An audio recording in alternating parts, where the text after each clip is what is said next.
Narito ang malalaki at makabuluhang balita ngayong araw. Hataw Balita ngayon. Ilang bahagi ng Ilocos Norte ang binaha at nawala ng supply ng kuryente kahapon, September 30, bunsod ng malalakas na pag-ulan dala ng bagyong Julian. Nagsagawa ng rescue operations ang Bureau of Fire Protection, Ilocos Norte Police at iba pang ahensya upang ilikas sa mga residente sa mga binahang lugar patungo sa evacuation centers. Sa mga bayan ng Batak at Paway, kinarga ng mga rescuer ang mga matatanda at bata na natrap sa kanilang mga tahanan. Pansamantalang pinutol ng Ilocos Norte Electric Cooperative ang supply ng kuryente upang maiwasan ang mga insidente ng pagkakakuryente sa mga binahang lugar. Hataw Balita ngayon. Nag-anunsyo ang ilang lokal na pamahalaan ng suspensyon ng klase dahil sa epekto ng bagyong Julian. Walang pasok sa lahat ng antas sa pampubliko at pribadong paaralan sa Abra, Batanes, Benguet, Dagupan City, Ilocos Norte, Ilocos Sur, La Union, Pangasinan. Samantalang pampublikong paaralan ang walang pasok sa Apari, Cagayan. All levels, public and private din ang walang pasok sa ilang bayan sa Cagayan, kasama ang Alyakapan, Agig, Lalo, Tuwaw. Samantala, pasok naman sa elementarya hanggang high school ang suspendido sa Apayao, Baguio City, kasama ang ibang bayan ng Camala-Nugan at Gonzaga sa Cagayan. Hataw Balita ngayon. Hindi makakasuhan si Go Huaping o Alice Go sa ilalim ng espionage law kahit na mapatunayang totoo ang aligasyon sa kanya bilang Chinese spy sa Pilipinas. Ayon kasi sa batas, umiira lang ito sa panahon ng gera. Kaya naman gate ni Defense Secretary Gilberto Teodoro Jr., kailangan na itong maamyendahan para mapanagot ang mga mapatutunayang nag-espiya sa bansa. So, call to action din, alam na naman ng ating mga mambabatas na agaran nilang amendahan yung espionage law para maparusahan at makakilos ang gobyerno ng tama para sugpuin ito. Ang mahalaga ngayon, parusahan natin ang espionage sa panahon ng peace. Kasi ang espionage law sa Pilipinas ay epektibo lamang during times of war. Hataw Balita ngayon. 3 beses na tinutukan ng laser ng isang missile boat ng China ang aircraft ng Bureau of Fisheries and Aquatic Resources na nagsasagawa ng maritime patrol malapit sa Hasa-Hasa Shoal sa West Philippine Sea. Binunutan din ng 2 Chinese Navy ships ang BRP Dato Romapenet at BRP Dato Matanam Taradapit na magsasagawa ng resupply mission sa mga mangingisda sa Hasa-Hasa Shoal na 60 nautical miles lang ang layo sa isla ng Palawan. Patuloy ring dumarami ang presensya ng mga barko ng China sa West Philippine Sea ayon sa monitoring ng Philippine Coast Guard. Plano ring ipunin ng National Maritime Council ang mga ulat ng panghaharas ng China upang ipasa sa Department of Foreign Affairs para sa nararapat na mga hakbang kabilang ang mga posibleng protesta. Hataw Balita ngayon. Magsisimula na mamayang alas 8 ng umaga hanggang alas 5 ng hapon ang filing ng Certificate of Candidacy para sa mga nagnanais tumakbo sa 2025 national at local elections. Sabay-sabay gagawin sa mga COMELEC offices sa buong bansa ang paghahain ng COC sa nasa mahigit 18,000 na posisyon na kinabibilangan ng senador, kongresista, gobernador, vice-gobernador, alkalde, vice-alkalde, kasama ang mga miyembro ng Sangguniang Panlalawigan at Panglungsod. Sa Tent City sa Manila Hotel, gagawin ang filing ng COC ng mga kakandidato sa national position tulad ng senator at party list. Malit lang ang venue kaya paalala ng COMELEC sumunod sa kanilang guidelines para maiwasan ang abala. Kahit yung party list ay pwede dapat 4 lamang ang kasama ng mismong filer o mismong authorized na mag-file ng Certificate of Candidacy. Sana po ito'y warning na lang sa mga ibang gustong sumama. Kung dati po may mga nangyayaring ganyan, sana po huwag na lang tayo makipagmatigasan sapagkat makikipagmatigasan din ang Commissioner Elections. Hataw Balita ngayon. Minapili na si Pangulong Ferdinand Marcos Jr. na bagong kalihim ng Department of the Interior and Local Government kapalit ni Secretary Benhur Abalos. Nauna nang nagpahayag si Secretary Abalos na tatakbo ito bilang senador sa darating na 2025 midterm elections, kaya naman otomatiko itong ituturing na resigned bilang Secretary ng DILG sa oras na mag-file ng Certificate of Candidacy. Tumanggi naman ang Pangulo na pangalanan ang napili niyang kapalit ni Abalos bilang respeto na rin anya dito na nananatili pa rin kalihim ng kagawaran. Bro, that's premature. Wait. Pabayaan muna natin si Secretary Abalos na bago naman natin. Parang I don't want him to feel that we're already pushing him out.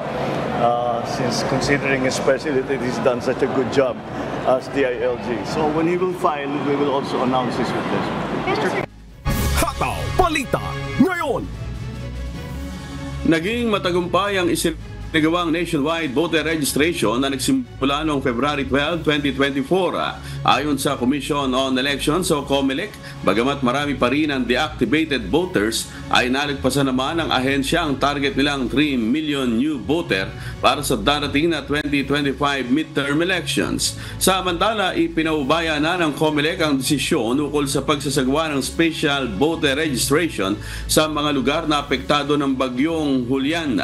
Ayon kay COMELEC Chairperson George Erwin Garcia, maaaring ipagpaliban ng COMELEC Regional Office sa Northern Luzon ang voter registration pati na ang COC filing kung mananatiling masama ang lagay ng panahon sa kanilang lugar. In fact, pati yung certificates of candidacy pwede namang ipagpaliban kung sadyang ay ganun pa rin ang panahon doon sa mga lugar na binabagyo. Hataw Balita ngayon. Kung ang Philippine National Police lamang ang tatanungin, nais na nitong ilipat ang kustodiya ni KOJC leader Apollo Quiboloy sa Bureau of Jail Management and Penology o BJMP, kagaya ng ibang mga naarestong individual. Ito ang iginigiit ni PNP Public Information Office Chief Police Colonel Jean Fajardo matapos nila maisumite sa Korte ang medical evaluation kay Quiboloy na siyang magiging basihan kung mananatili ba ito sa PNP Custodial Center o ililipat na sa Pasig City Jail. Sa October 17, nakatakda ang pre-trial ng religious group leader sa kasong qualified human trafficking at doon din inaasahang ibababa ang desisyon ukol sa magiging kustodiya nito. Nilinaw naman ng PNP na handa silang sumunod sa kung ano man ang iutos ng korte. Well, sabi nga natin, in the ordinary course of things, we want yung sino po yung mga arrested individuals po, regardless of their status in life, they should be in the BGMP. Normally, not only in the case of Apollo Quiboloy, and even sa case nga po ni Alice Guo, the PNP, in our coordination with the prosecutors handling the case, we normally oppose doon po sa pag-stay po nila dito. Hataw Balita ngayon. Hindi papanig sa anumang partido o alyansa si Senator Amy Marcos sa pagtakbo niya bilang senador sa darating na eleksyon sa susunod na taon. Bagamat aminadong mahirap, ito anya ang kanyang paraan para makaiwas sa alitan o turuan, ngayong kilala siyang malapit na kaibigan ni Vice President Sara Duterte na ngayon ay may hindi na magandang relasyon sa kapatid niyang si Pangulong Bongbong Marcos Jr. Nais din ng senador na maging daan sa pagbabati ng dalawa, kaya niya tinanggihang maging bahagi ng senatorial slate ng administrasyon. Ayon naman sa Pangulo, nakahanda pa rin siyang suportahan ang kapatid. It's a tremendous sacrifice to stand alone. But I need to be free to cross the line, to talk to all parties, and to get things done. Hataw Balita ngayon.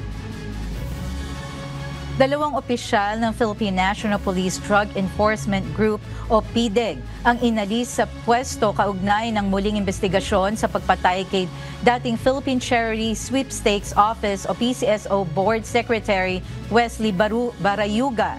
Si Lieutenant Colonel Santi Mendoza at Colonel Hector Grijaldo ay inilagay sa restrictive custody habang tinutukoy kung may kapabayaan o cover-up sa unang investigasyon.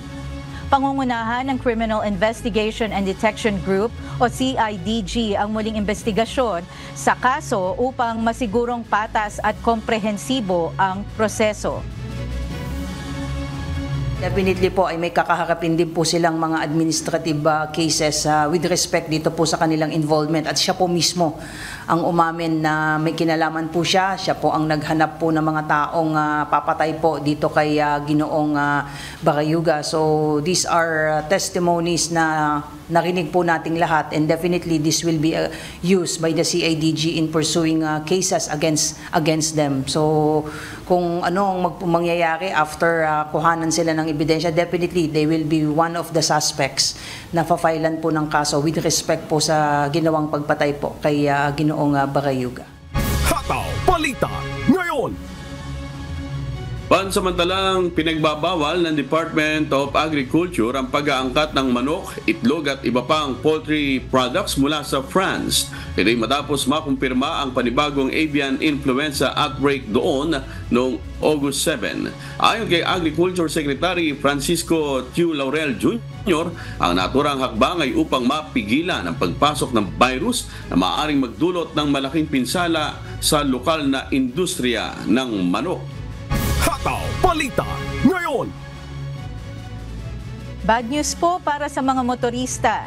Dahil epektibo na pong muli ang pagtaas ng presyo ng mga produktong petrolyo ngayong araw na Martes, October 1st. Batay sa magkahiwalay na abiso ng mga oil company, may pagtaas na 90 sentimos ang presyo ng kada litro ng diesel.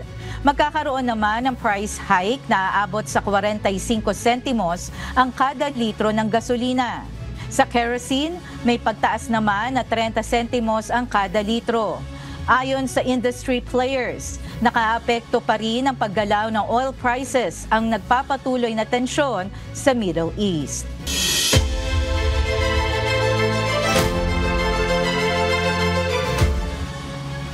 Ang lalawigan ng Batanes ang isa sa mga pinaka-naapektuhan ng hagupit ng bagyong Julian.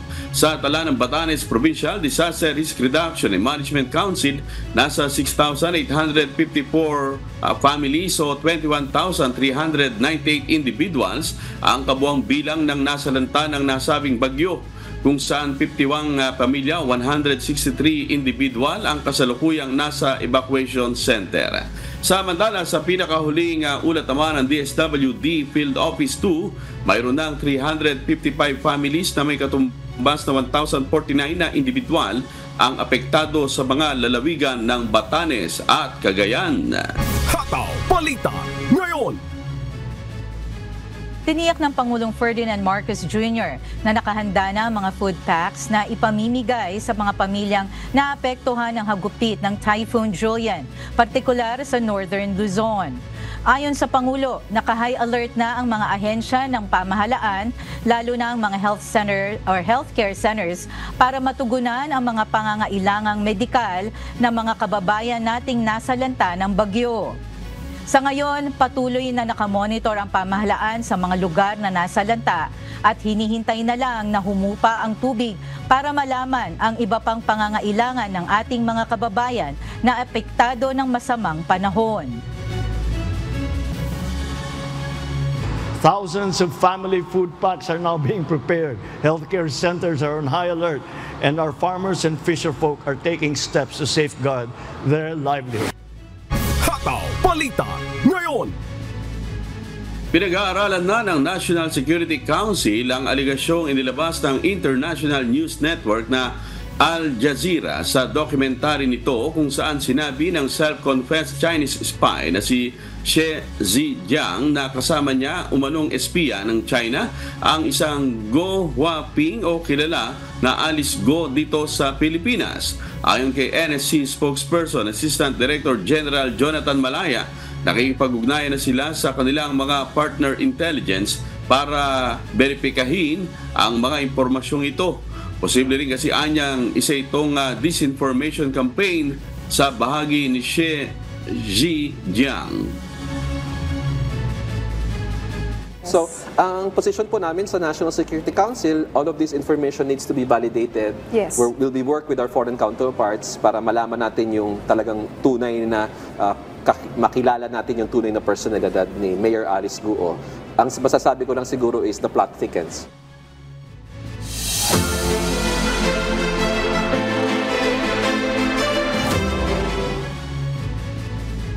Posibleng isa-ilalim sa Comelec control ang buong probinsya ng Negros Oriental kung kinakailangan. Ayon sa Commission on Elections, wala pa namang silang namomonitor na anumang banta sa seguridad sa ngayon. Si Lalaine Moreno, humahataw. Hataw Balita ngayon. Hindi isinasantabi ng Commission on Elections Negros Island Region ang posibilidad na isa-ilalim sa Comelec control ang Negros Oriental sa darating na 2025 midterm elections. Ayon kay NIR Regional Election Director Attorney Leonel Castellano, makakatulong ang Comelec control para maiwasan ang anumang election-related violence. Ngunit ang poll body anya ang may karapatan na magpatupad nito. ang may karapatan na magpatupad nito kung kinakailangan. The possibility is always there. That would be the last resort. I don't want another Comelec control kung ako lang mismo. But if the situation calls for it, why not? Inaasang maging matindi ang labanan sa politika sa Negros Oriental, partikular na sa magkaribal na pamilya at kaalyado ng mga Teves at Digamo. Sa isang mensahe, kinumpirma ni Pamplona Mayor Janice Digamo at dating Governor Pride Henry Teves na maghahain sila ng COC sa mga susunod na araw. Pero hindi nila sinabi kung anong posisyon ang kanilang tatakbuhan. Noong October 2023, Barangayan Sangguniang Kabataan Elections o BSKE, isinailalim sa Comelec control ang Negros Oriental kasunod ng pagpaslang kay Governor Roel Digamo. Daang-daang mga pulis at militar ang idineploy para magbantay sa halalan, kaya walang anumang karahasan ng naitala. Samantala, wala pang namumonitor na private armed group ang Negros Oriental Police Provincial Office ngayong papalapit na ang election period. Ayon kay Police Lieutenant Stephen Polinar, spokesperson ng Negros Oriental PNP, simula noong nakaraang taon, 26 na individual na umano na miyembro ng private armed group ang kanilang naaresto at isa naman ang napatay sa police operation. May 6 pa umano silang pinaghahanap pa pero nasa labas na ito ng probinsya at patuloy nilang tinutugis. So far ngayon, ma'am, we are very glad na wala na tayong namomonitor ng mga private armed groups dito sa province. Gayunpaman, nakahanda pa rin sila sakaling muli na namang lumitaw ang mga armadong grupo. Nagsasagawa na rin ang grupo ng intelligence monitoring sa posibleng presensya ng private armies o anumang magiging banta sa seguridad. We are conducting intelligence report kasi hindi talaga natin pwedeng i-set aside yung mga ganyang mga instances, no, na ganyang mga scenarios. Right now is wala pa naman din talaga tayong nakukuhang mga information as to if there's a threat, no, ng mga panggugulo comes the COC filing. Pero yun nga sabi ko kanina, no, we're anticipating kasi we don't want naman to be complacent and yung babaan yung security. Nakahanda na rin ang deployment plan ng PNP sa pagsisimula ng COC filing ngayong araw. Maliban sa mga local police, ide-deploy rin ang mga tauhan ng RMFB malapit sa mga Comelec offices. Lalaine Moreno, humahataw sa Balita Ngayon. Hataw Balita Ngayon. Nakasabat ang nasa 90 million pesos na halaga ng iligal na droga ang Philippine Coast Guard at Philippine Drug Enforcement Agency sa Matnog Port. Samantala, isang job order municipal employee sa Santa Barbara, Pangasinan ang arestado sa isinagawang drug buy-bust operation ng PIDEA. Si Benedict Samson, humahataw. Hataw Balita Ngayon. Naharang na magkatuwang na puwersa ng Coast Guard Substation Matnog, Coast Guard K-9 Team at Philippine Drug Enforcement Agency ang isang kotse sa Matnog Port noong September 28. Kasunod ito sa pagkakadiskubre sa isinagawang routine paneling inspection na may lamang nasa 18 kilograms ng suspected shabu ang naturang sasakyan. Sa taya ng PIDEA, aabot ang halaga nito sa 90 million pesos. Dahil dito, inaresto ng mga otoridad ang dalawang suspect na lulan ng sasakyan. Samantala, isang job order municipal employee ng Santa Barbara, Pangasinan ang arestado ng PIDEA sa isinagawang drug by bus operation sa Urdaneta City noong Sabado, September 29. Nakuha sa suspect ang nasa 2.5 grams ng ininalang shabu na may estimated street value na aabot sa 8,000 pesos. Sa ngayon, nasa kustodiya na ng mga otoridad ang mga naarestong suspect na maharap sa kasong paglabag sa Comprehensive Dangerous Drugs Act of 2002. Benedict Samson, humahataw sa balita ngayon.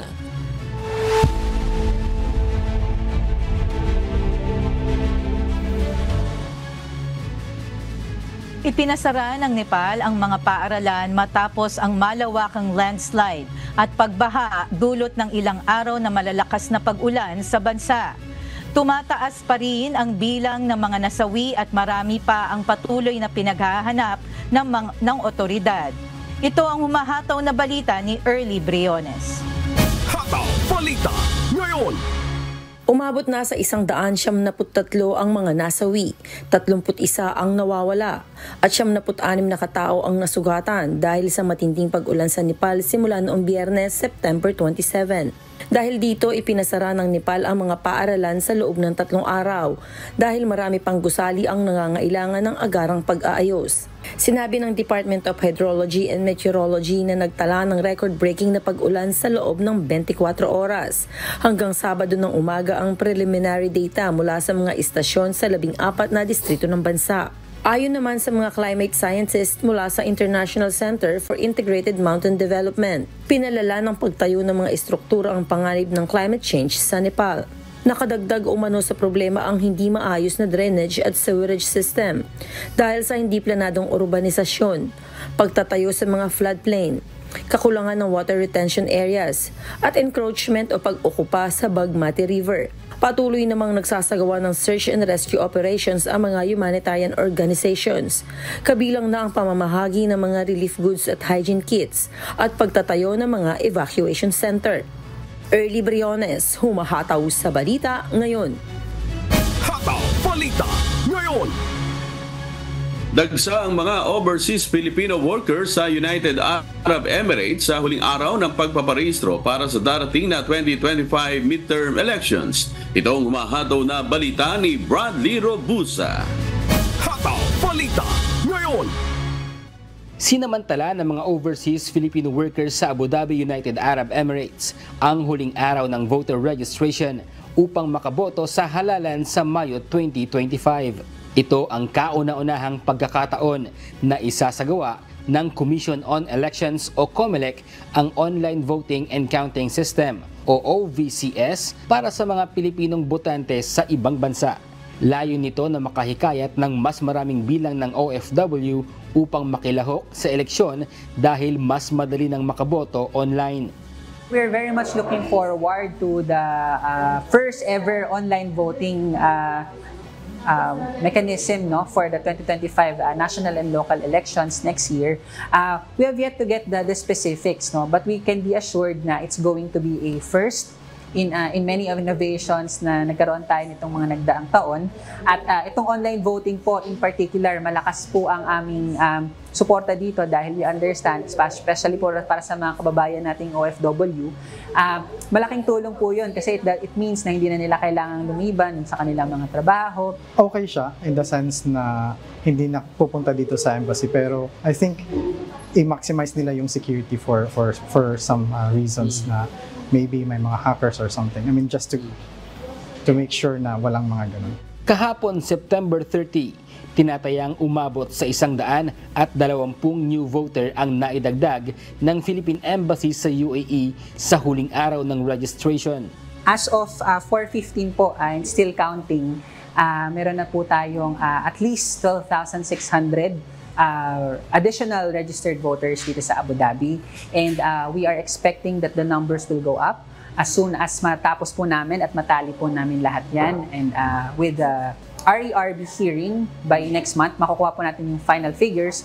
Nakiisa naman ang ating mga kababayan na nais gamitin ang kanilang karapatan na makaboto. Mahalaga na makaboto tayo kasi ang pagboto nangyayari lang siya every 3 years. So in 3 years may isang pagkakataon tayo para marinig kung ano ba yung boses natin, may express yung care natin sa ating bansa.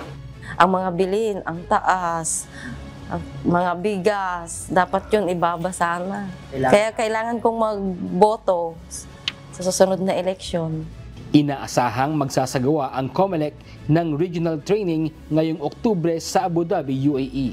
Para ito sa mga embassy personnel, overseas voting officials mula sa ilang bahagi ng Middle East at Africa, maging ng mga miyembro ng mga Filipino organization na magpapacilitate at magtuturo ng tamang paraan ng online voting sa darating na halalan. Bradley Robuza, humahataw sa balita ngayon. Hataw Balita Ngayon.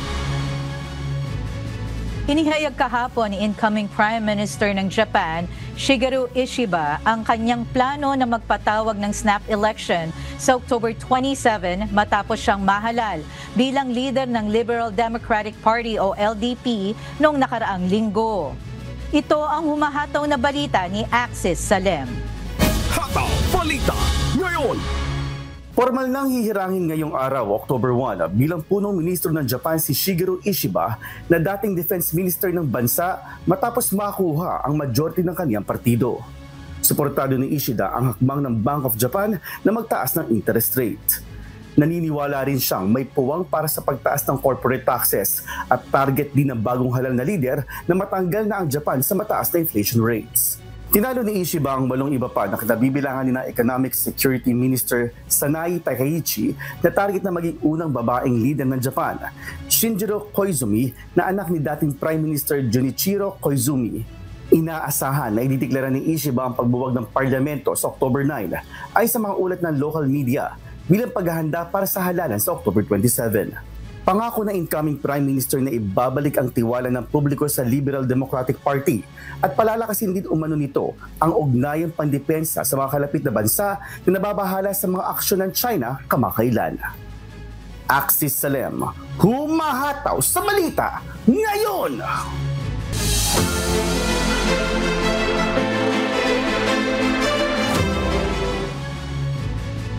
Nagkaloob ng Certificate of Condonation ang pamahalaan sa libo-libong magsasaka sa Paniki, Tarlac sa ilalim ng bagong batas pang-agraryo. Ang ilan sa kanila panahon pa nang pumutok ang Mount Pinatubo nang magsimulang hindi makabayad. Si Nestor Torres, humahataw. Hataw Balita Ngayon. Tandang-tanda pa ni Mang Arturo Manalang nang pumutok ang Bulkang Pinatubo noong July 15, 1991. 33 taon na mula noon, hindi sila nakabayad sa lupang sinasaka dahil natabunan na ng lahar ang 2 hektarya nilang sakahan. Nung pumutok yung Pinatubo, pumunta sa amin yung lahar mga 8, ganun, 8 feet yung tumamba doon. Sinubukan namin, mga mahigit 10 taon nata nung kinuha namin, sinaka namin, maina siyempre. Puro talayb yung tumubo kaya nahirapan kami, hindi kami nakapagbayad. Nabuhayan sila ng loob nang sa wakas ay magdesisyon ang pamahalaan na sagutin na lang ang naipon nilang utang sa pamamagitan ng reformang pang-agraryo. Personal na nagtungo si Pangulong Ferdinand Marcos Jr. sa bayan ng Paniki sa Tarlac para ipagkaloob ang Certificate of Condonation and Release of Mortgage para sa 3,500 na agrarian reform beneficiary sa ilalim ng Republic Act No. 11953 o New Agrarian Emancipation Act.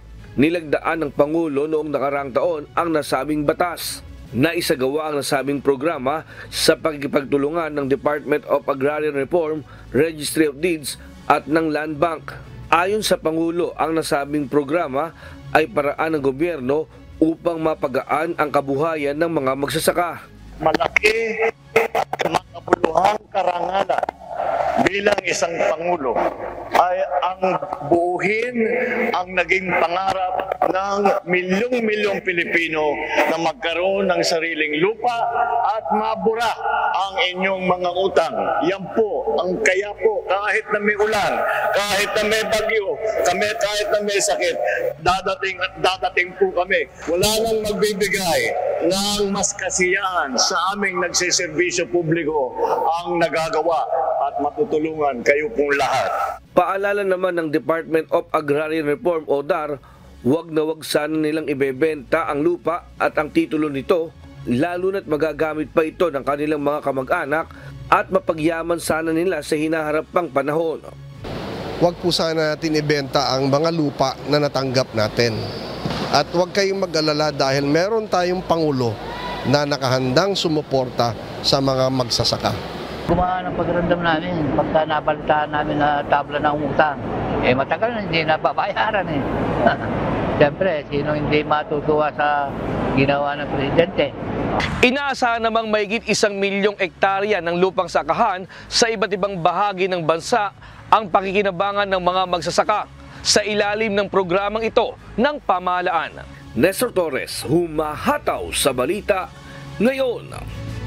Hataw Balita ngayon.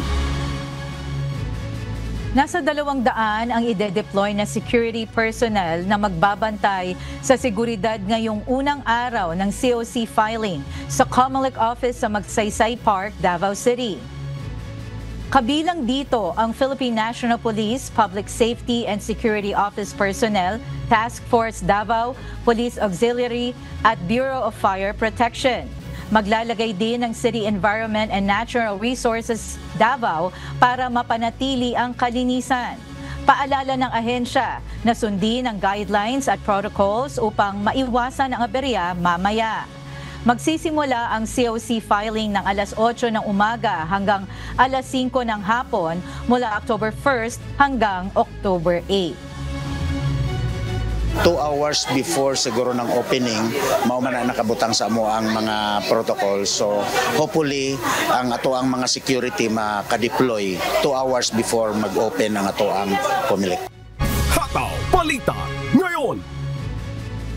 Nalinis ng sama-samang ahensya ng pamahalaan ang nasa 10 kilometro ng dalampasigan sa Batangas City kung saan nakakuha ang mga otoridad ng nasa mahigit 100 sako ng basura. Si Ari Silvestre, humahataw. Hataw Balita ngayon. Sama-samang ipinagdiwang sa bansa ang ika-25 National Maritime Week nitong weekend. Sa naturang selebrasyon, nagtulong-tulong sa paglilinis ang iba't ibang ahensya ng pamahalaan.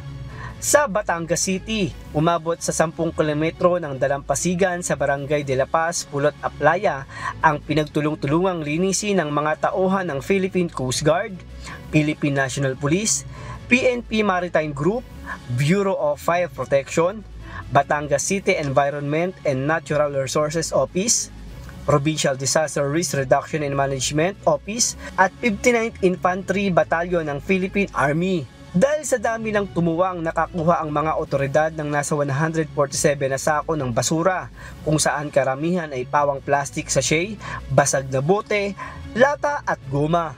Sa isang pahayag, sinabi ni Coast Guard Commodore Jeronimo Tobilla na ang ganitong coastal clean-up malaking hakbang upang mabawasan ang epekto ng basura sa karagatan. Dagdag nito, mapoprotektahan natin ang mga lamang dagat at ang posibleng problema sa kalusugan na dala ng basura sa pamamagitan din ng sama-samang paglilinis. Ari Silvestre, humahataw sa balita ngayon. Hataw Balita ngayon. Magtatalaga ng nasa mahigit 2,000 tauhan ang Police Regional Office o PRO5 ngayong unang araw ng filing ng Certificate of Candidacy ng mga tatakbong kandidato para sa May 2025 National and Local Election sa Bicol Region. Si Jerry Galicia, humahataw, live.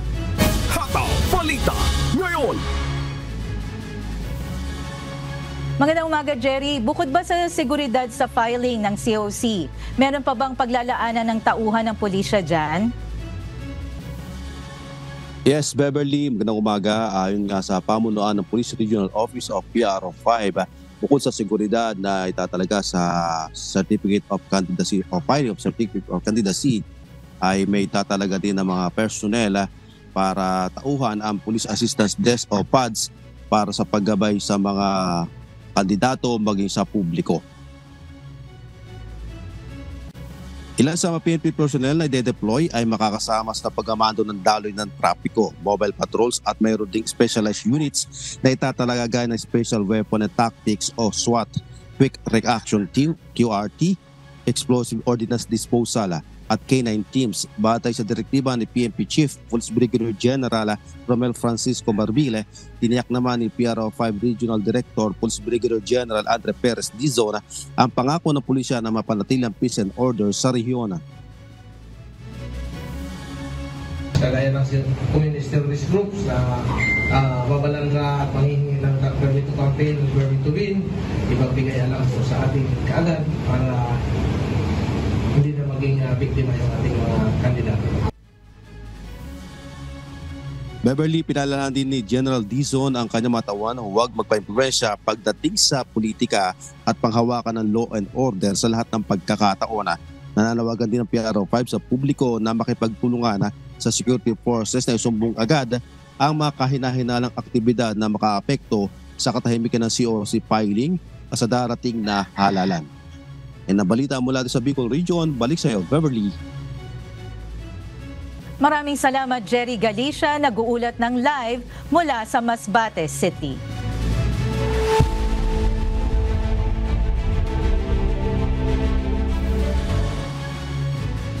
Bigong maipasa bilang batas sa State of California, USA ang Safe and Secure Innovation for Frontier Artificial Intelligence Models Act o mas kilala sa SB 1047 bill matapos ibito ni Governor Gavin Newsom. Tinawag naman ng Artificial Intelligence Policy Institute ang desisyon na ito ni Newsom na reckless at hindi naaayon sa mga taong kanyang pinamumunuan. At mula sa Los Angeles, USA, may humahataw na balita si Klein Sinca live. Hataw Balita ngayon. Klein, ano ang dahilan sa pagbito ni Governor Gavin? Amigo, sa kanyang sulat sa State Senate, amigo, hindi naniniwala si Newsom na kontrobersyal na bill ay mabisang paraan upang protektahan ang publiko mula sa mga tunay na banta na dala ng teknolohiya.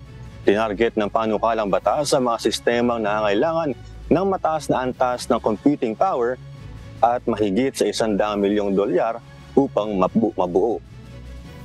Wala pang kasalukuyang artificial intelligence models ang umabot sa threshold na ito, ngunit ayon sa ilang eksperto, maaaring magbago ito sa susunod na taon dahil sa malaking pamuhunan sa industriya. Dagdag pa ni Newsom, nais niyang protektahan ang estado ng California bilang global leader sa AI kung saan 32 out of 50 na pinakamalaking kumpanya ng sektor sa mundo ay nasa California. Balik sa iyo, amigo. Dahil meron bang naging pahayag ang pangunahing may akda ng kontrobersyal na bill sa naging desisyon ni Newsom? Amigo, bilang tugon sa pagbito ni Newsom, sinabi ni Democratic State Senator Scott Wiener of San Francisco Wiener na ang pagbito na ito ay nag-iiwan sa kanila ng nakakabagabag na katotohanan na ang mga kumpanyang naglalayong lumikha ng isang napakalakas na ito na teknolohiya hindi naharap sa mga mahigpit mula sa gumagawa ng patakaran ng US. Kasabay nito, amigo, ang debate sa paligid ng mga SB 1047 ay lubhang nagpapasulong sa issue ng kaligtasan ng AI sa international stage nito, amigo. Alright, maraming salamat, Klein Sinca mula sa Los Angeles, California, USA. Hataw Balita ngayon. Nagsagawa ng kilos protesta ang Unyon ng Longshore Workers sa pantalan ng Montreal nitong Lunes. Tigil trabaho ang mga manggagawa sa dalawang terminal ng ports dahil sa kawalan ng kasunduan. Mula sa Edmonton, Canada, may humahataw na balita si Charles Corpus. Live! Hataw Balita ngayon. Magandang araw, Charles. Hanggang kailan ba magtatagal yung kanilang kilos protesta? At saka ano ba yung dahilan nito? Ms. Beverly, nagsagawa ng 3 araw na kilos protesta ang mga manggagawa sa Port ng Montreal matapos mabigo ang lokal na union at ang Maritime Employers Association o MEA na magkasundo sa isang bagong collective bargaining deal. Tinatayang 350 manggagawa ang nag-walk out. Sa isang pahayag noong Setyembre 29, sinabi ni MEA na nagawa na nila ang lahat ng posibleng paraan upang maiwasan ang welga, kabilang ang federal mediation at isang emergency meeting kasama ang Industrial Relations Board ng Canada. Apektado sa kilos protesta ang View at Maisonneuve terminals na bumubuo ng halos 40% ng kabuuang container traffic ng port. Inaasama na natiling suspendido ang operasyon hanggang 6:59 a.m. Eastern Time sa Huwebes, October 3. Balik sa iyo, Beverly. Yes, Charles, gaano ba kalaki yung apektadong shipments? Yes, Beverly, ayon sa Canadian Union of Public Employees, nasa 35% ng container shipments ang naapektuhan nito. Balik sa iyo, Beverly. Okay, maraming salamat, Charles Corpus mula sa Edmonton, Canada. Hataw Balita ngayon! Malapit na makauwi ang 2 astronaut mula sa Boeing Starliner matapos ang 1 linggong paglalakbay. Ngunit magiging buwang pananatili sa International Space Station. Ito ang mahataw na balita ni Erica Luzong. Hataw Balita ngayon! Nakatakdang bumalik sa Earth sa pamamagitan ng SpaceX Crew Dragon capsule ang mga astronaut na sina Sunny Williams at Butch Wilmore kasunod ng mga issue sa kanilang Starliner spacecraft. Kamakailan lamang ang SpaceX Crew Dragon capsule na pinili ng National Aeronautics and Space Administration o NASA para sa misyon ng Crew 9 ay matagumpay na nakadock sa International Space Station o ISS noong Linggo bandang alas 5:30 ng hapon oras ng silangang US. Nasa loob naman ng capsule na ito ang NASA astronaut na si Nick Hague at ang Russian cosmonaut na si Alexander Gorbunov. Mayroong 2 bakanting upuan na nakalaan para kina Williams at Wilmore, ngunit para sana sa kanilang pagbabalik sa Earth na nakatakda sa susunod na taon. Matapos ang pagbukas ng hatch ng capsule ng alas 7:04 ng gabi, pumasok ang mga astronaut sa space station para sa isang welcome ceremony kasama ang iba pang crew members na nasa orbiting laboratory. Nag-launch si Hague at Gorbunov mula sa Cape Canaveral Space Force Station sa Florida noong Sabado, ngunit nagkaroon ng problema sa ikalawang stage ng Falcon 9 rocket na nagdala sa kanila sa tamang orbit. Ayon sa ulat ng SpaceX, nagkaroon ng issue ang ikalawang stage ng rocket matapos itong bumitaw sa capsule. Tiniyak ng kumpanya na ang ikalawa ay ligtas na bumagsak sa karagatan, ngunit hindi sa tamang lugar. Dahil doon, itinigil ng SpaceX ang mga flight gamit ang Falcon 9 habang sinisiyasat ang anomaly. Magsasagawa sila ng masusing pagsusuri bago ito muling i-launch.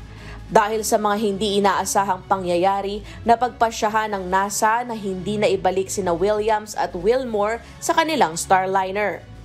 Sa halip, inayos nila ang plano ng flight ng SpaceX para bigyang daan ang mga astronaut mula sa Crew 9.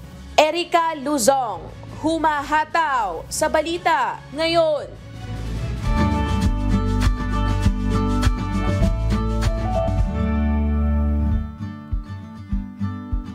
Alamin ang magiging lagay ng panahon sa iba't ibang bahagi ng bansa ngayong araw ng Martes. Panoorin po natin ang update mula sa Philippine Weather Bureau Pag-asa.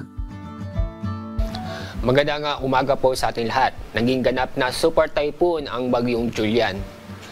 Kasalukuyan, si Bagyong Julian ay malapit sa may power line, sa may Batanes area. Ang layo ng sentro o mata ng Bagyong Julian ay nasa 205 kilometers west-southwest ng Itbayat, Batanes. Ngayon, ang lakas ng hangin malapit sa gitna nito ay umaabot sa 185 kilometers per hour, samantala ang pabugso ng hangin ay nasa 230 kilometers per hour. Mabagal ang pagkilos sa direksyong west-northwestward. Sa forecast track ng Bagyong Julian, inaasa po natin ngayong araw lalabas ng PAR at pero sandali lamang itong nasa labas ng Philippine Area of Responsibility. Inaasahan itong papasok ulit pagdating ng Miyerkules. Sa araw ng Miyerkules ng umaga o hapon, maaari po maglandfall ang sentro ng Bagyong Julian sa Taiwan. At muli itong lalabas ng ating Philippine Area of Responsibility sa araw ng Thursday ng hapon.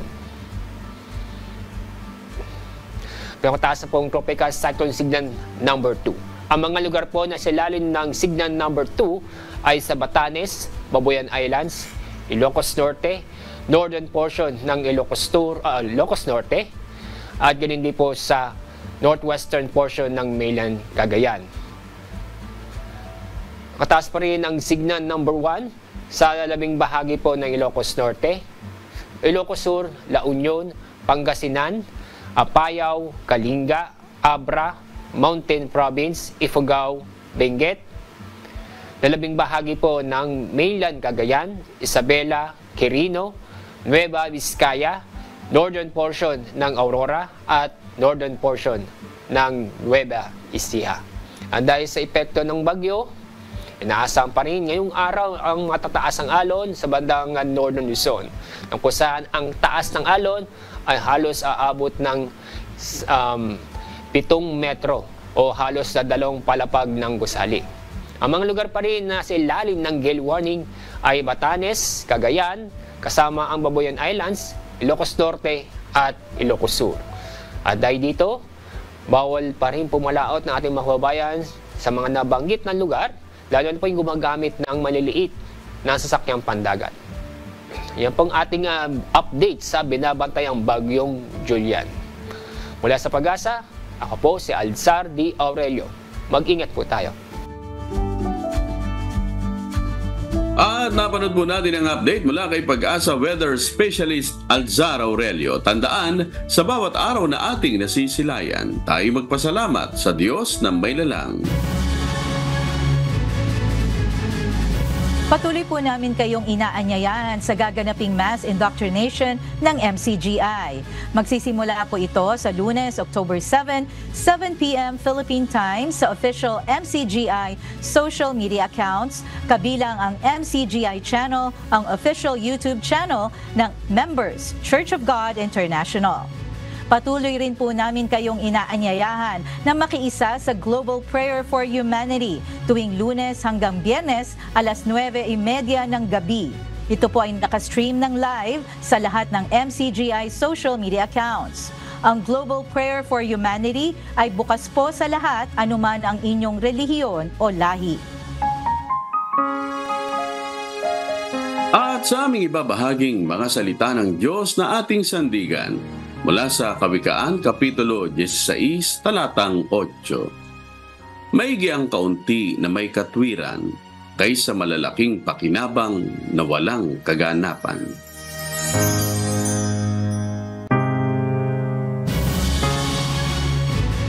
Oy, Bebs, gusto lang nating batiin ang Senate Sentinels na naging champion sa UNTV Cup Executive Face-Off kagabi sa Araneta Coliseum. At i-congratulate ang lahat ng government agencies na nakilahok dyan sa ating UNTV Cup. Ayan.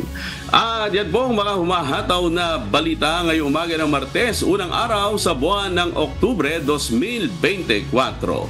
Sa ngalan po ng lahat ng bumubuo ng UNTV News and Rescue, UNTV Radio La Verdad 1350 at ng ating mga correspondent mula Luzon, Visayas at Mindanao. Mula po rito sa Pilipinas, ako po ang inyong amigo, Sherwin Kulubong.